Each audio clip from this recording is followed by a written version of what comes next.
The constitution of India is the fundamental law जिसके ऊपर पूरा हिंदुस्तान रन करता है। कैसे चलेगा, कैसे गवर्न होगा, कैसे उसको रूल किया जाएगा, किस तरह की पॉलिसीज बनेंगी, ये सब हमें कॉन्स्टिट्यूशन बताता है।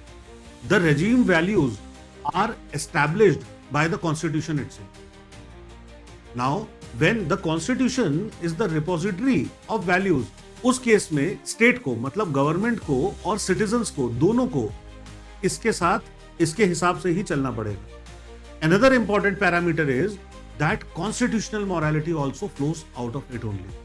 The constitution was made after mindful scrutiny and considerable deliberation.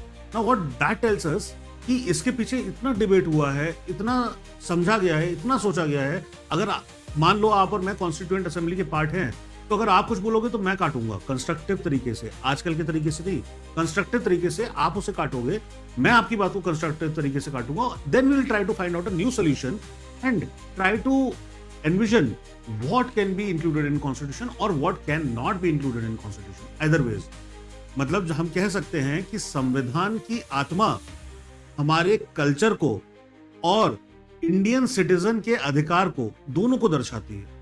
तो कॉन्स्टिट्यूशनल फादर्स के दिमाग में ही ये बात थी कि उनके कि जब डिबेट होता था तो automatically rights of citizen was one of the primary things and it was never devoid of the culture of India. मतलब अगर हम लोग अलग शब्दों में कहें तो कॉन्स्टिट्यूशन अपने आप में बहुत ही प्योर है और सैक्रोसैंक्ट।